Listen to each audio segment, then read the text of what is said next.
నమస్తే. ఇన్నాళ్ళు నన్ను సపోర్ట్ చేస్తూ, ఎంకరేజ్ చేస్తూ మీ ప్రేమని నాకు అందిస్తున్న ప్రతి ఒక్కరికి కృతజ్ఞతలు. అలాగే ఈ వీడియో కూడా ఖచ్చితంగా మీకు ఉపయోగపడుతుంది. లైక్, షేర్ అండ్ సబ్స్క్రైబ్ చేసి మీ సపోర్ట్‌ని నాకు అందించండి. అలాగే ఈ వీడియో పట్ల మీకున్న అభిప్రాయాన్ని కామెంట్ సెక్షన్‌లో కామెంట్ చేసి తెలియజేయండి. ఇప్పుడు వీడియోని చూద్దాం. నమస్తే. Welcome to our channel. నేను పద్మిని. ప్రస్తుతం మనతో పాటు ప్రముఖ ఆధ్యాత్మికవేత్త, ఆస్ట్రోన్యూమరాలజిస్ట్, వేదిక్ వాస్తు స్పెషలిస్ట్, శ్రీ విద్య మరియు హనుమత్ ఉపాసకులు బ్రహ్మశ్రీ డాక్టర్ సిస్లా జయశంకర్ గారు మనతో పాటు ఉన్నారు. మాట్లాడతాం. సార్ నమస్తే సార్. మా ఆయుష్మతి భవ. బాగున్నారా సార్? బాగున్నాను. సార్ నంబర్స్ గురించి చెప్తూ ఉన్నారు. నంబర్ 8 డెఫినెట్ గా సాటర్న్ నంబర్ కాబట్టి చాలా పవర్ఫుల్ పీపుల్ ఉంటారు నంబర్ 8 లో అని సర్వసాధారణంగా వింటుంటాం. What is your analysis sir? ఎట్లా ఉంటారు ఈ 8 జాతకులు? అలాగే ఎట్లాంటి జాగ్రత్తలు తీసుకోవాలి లైఫ్ లో? మరి సాటర్న్ అంటేనే స్లో కాబట్టి అన్ని స్లో అవుతూ ఉంటే నిర్వీర్యం అయిపోతూ ఉంటారు. అట్లా కాకుండా ఎట్లా ఉండాలి వీళ్ళు? ఎట్లా ఉంటారు? సాటర్న్ అధిపతి అని 8వ నంబర్ అనుకుంటాం కానీ అలానే వీళ్ళు స్లోగా ఉంటారని అర్థం ఏం కాదు. కాదు అంటే జీవితంలో ఏమి స్లో అవ్వవా? అట్లే ఉండదు. ఓకే. ఎందుకంటే వాళ్ళ జాతకము ప్లస్ వాళ్ళ పేరు కూడా వర్తిస్తాయి. ఓకే. 8వ నంబర్లో పుట్టిన వాళ్ళంటే 8వ తారీఖు కానీ 17 కానీ 26 కానీ ఈ డేట్స్ లో పుట్టిన వాళ్ళు 8వ నంబర్ జాతకం. వీళ్ళు స్వతహాగా మంచి మనుషులు, మంచి అనలిస్టులు. ఏ విషయాన్నైనా బాగా శోధిస్తారు, బాగా అనలైజ్ చేస్తారు. ప్రతి విషయాన్ని ఒక వాళ్ళ దృష్టిలోకి వచ్చిన విషయాన్ని దాని మొదలేంటి దాని చివరేంటి అని తెలుసుకునే వరకు వాళ్ళు నిద్రపోరు. బాగా అనలైజ్ చేస్తారు, దాని గురించి కూలంకుషంగా తెలుసుకుంటారు. ఆ తెలుసుకున్నదే వాళ్ళు నమ్ముతారు, ఆ నమ్మిందే ఇతరులకు చెప్తారు. ఒక్కోసారి వీళ్ళతోని వాదించి మనం గెలవలేమురా బాబు అనే ఫీలింగ్ వస్తుంది. బాగా వాదిస్తారు వీళ్ళు. అంటే మన ఇంట్లో మనుషులు మనకి వాదించకపోయినా వీళ్ళు జనరల్గా ఒక టాపిక్ మీద డిస్కషన్లో ఉంటే బాగా వాదిస్తారు. వీళ్ళతో మనిషి వాదించి మనం గెలవలేము, వీళ్ళకి మనం చెప్పలేము, బాబోయ్ ఇంత మూర్ఖత్వం ఏంటి అనే ఫీలింగ్ ఉన్న మనుషులు కూడా కొంతమంది ఉంటారు. కానీ వీళ్ళు మంచివాళ్ళు, మనుషులు మంచివాళ్ళు, కష్టపడి పనిచేసే తత్వం ఉన్నవాళ్ళు. దేన్నైనా బాగా కూలంకుషంగా తెలుసుకుంటారు, తెలుసుకుందాన్ని నమ్ముతారు, నమ్మిందే ఆచరిస్తారు. మానవ సేవే మాధవ సేవని ఎక్కువ నమ్ముతారు వీళ్ళు. ఒక 20,000 ఖర్చు పెట్టి హోమం చేయమంటే దానికన్నా 10 మందికి అన్నం పెట్టడం బెటర్ కదా ఆ డబ్బులతోని అనే ఆలోచనతో ఉంటారు. కష్టం వచ్చింది అంటే నిలబడతారు, కష్టానికి నిలబడతారు వీళ్ళు. అంటే ఉత్తప్పుడు బాగా మాటలు చెప్పి ఫ్రెండ్షిప్ చేసి కష్టం వచ్చిందంటే పారిపోయే వాళ్ళం మనం చాలా మందిని చూస్తూనే ఉంటాం. కానీ వీళ్ళు అట్లా పోరు, కష్టం వస్తే నిలబడతారు. కష్టం వచ్చినప్పుడు పక్కకి వెళ్ళరు వీళ్ళు, అండగా నిలబడతారు. దేన్నైనా సరే పూర్తిగా కూలంకుషంగా తెలుసుకుంటారు విషయాన్ని. మంచివాళ్ళు వీళ్ళు. వీళ్ళు ఫ్యామిలీకి ఎక్కువ ప్రయారిటీ ఇస్తారు. కుటుంబానికి, కుటుంబ సభ్యులకి టాప్ ప్రయారిటీ. ఆ ఫ్యామిలీకి ఇచ్చిన ప్రయారిటీ ఫ్యామిలీ తర్వాతే ఇతరులు ఎవరైనా సరే. అంతేగాని ఇంట్లో అన్నం పెట్టకుండా బయటకు వెళ్ళి కంచాలు చేయరు. కుటుంబానికి ప్రయారిటీ, కుటుంబానికే టాప్ ప్రయారిటీ ఇస్తారు. వీళ్ళు బై బర్త్ కుటుంబానికి సమాజానికి సంథింగ్ చేయాలి, నేను నాది బాధ్యత అనే బాధ్యతగా నిలబడే ఆలోచన ఉన్నవాళ్ళు. సంథింగ్ చేయాలని, సమాజంలో నేను ఏదో ఒకటి గుర్తింపు పొందాలి, నా వంతు ధర్మంగా సొసైటీకి ఏదైనా చేయాలనే ఆలోచనతోనే ఉంటారు. కానీ ఏంటంటే జాతక ప్రకారం కానీ పేరు ప్రకారం కానీ పేరులో రాంగ్ నెంబర్ ఉంటే కానీ కలిసి రాదు. వీళ్ళు అనుకున్నవన్నీ ఊహల్లో ఉండిపోతాయి తప్ప అవి వాస్తవాల కింద మారవు. అందువల్ల వీళ్ళ పేరు బాగుండాలి. వీళ్ళు జీవితంలో తీసుకోవాల్సిన జాగ్రత్త ఏంటంటే సూర్యోదయానికి పూర్వం నిద్రలేస్తే వీళ్ళు కలిసి వస్తుంది.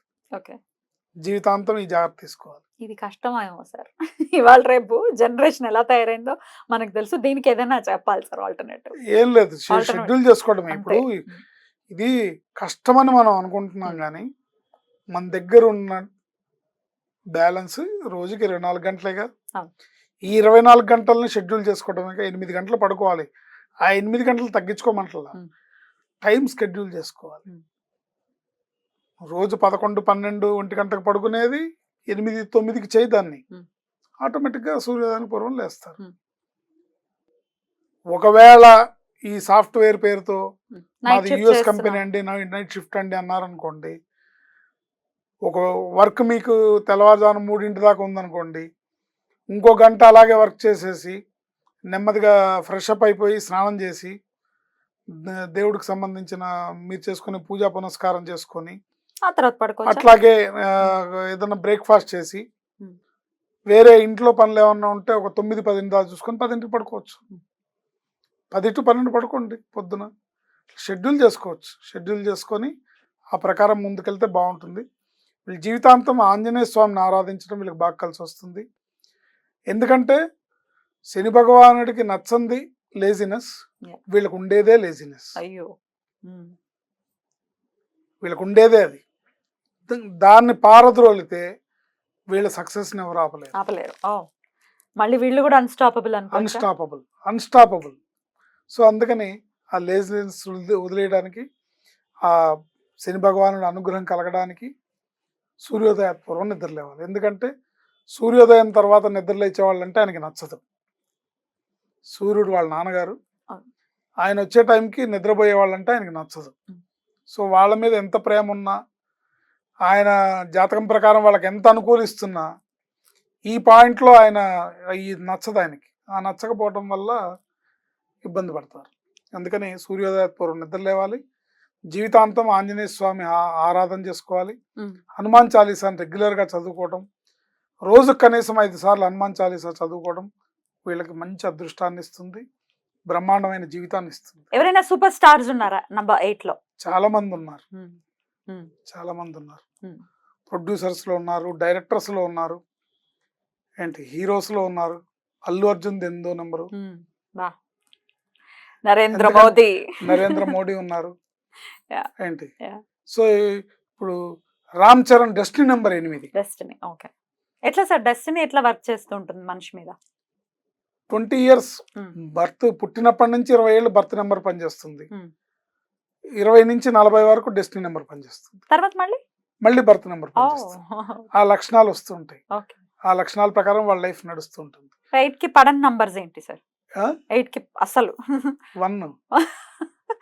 కానీ వాళ్ళు మళ్ళీ సూర్యుడికి సంబంధించిన అపచారాలు మాత్రం చేయకూడదు. ట్రికీగా ఉంది. ఎందుకంటే వాళ్ళు తండ్రి కొడుకులు. ఇక్కడ శని భగవానుడికి సూర్యుడు అంటే బాగా ఇష్టం, తండ్రి అంటే. కానీ సూర్యుడికి ఈయన కొంచెం నల్లగా పుట్టాడని నచ్చదు. పుత్రుడు నల్లగా పుట్టాడని ఆయన కొద్దిగా ఏంటి వీడిలా పుట్టాడు అనే ఫీలింగ్. అందుకని ఈయన దూరం ఉంటాడు. అలాగే ఎలిమెంట్ చూసుకుంటే చాలా చల్లని ఒక ప్లానెట్, ఆయన మండించే ప్లానెట్ కాబట్టి అది కూడా one of the reason. So అలా 1వ నెంబర్ పడదు. జాగ్రత్తగా ప్లాన్ చేసుకుంటూ జీవితంలో ముందుకెళ్తే ప్రతిరోజు హనుమాన్ చాలీసాని చదవడం, సూర్యోదయానికి పూర్వం నిద్ర లేవటం, ఒకసారి జాతక పరిశీలన చేయించుకోవడం, పేరు మంచి నెంబర్లో పెట్టుకోవడం అనే ఈ జాగ్రత్తల వల్ల ఈ 8వ నెంబర్లో పుట్టిన ప్రతి వాళ్ళు కూడా పుష్పరాజులు అవుతారు. తగ్గేదేలే. మరి వీళ్ళకి కలిసి వచ్చేటటువంటి డేస్ అండ్ కలర్స్? బుధవారం, గురువారం, శుక్రవారం, శనివారం వీళ్ళకి కలిసి వచ్చే రోజు. Colours green colour, white colour, yellow colour, blue colour. Beautiful. అద్భుతం సార్. డెఫినెట్ గా పవర్ఫుల్ జాతకులే వీళ్ళు. అయితే చిన్న చిన్న మార్పులే మీరు అన్నట్టుగా లేజినెస్ ఇవన్నీ కూడా తగ్గించుకుంటే డెఫినెట్ గా బై డిఫాల్ట్ పరీక్ష లాగా వస్తుంది. వివరించారు సార్. ఇక next final number, fascinating number 9 గురించి మాట్లాడుకుందాం. Thank you sir. నమస్తే.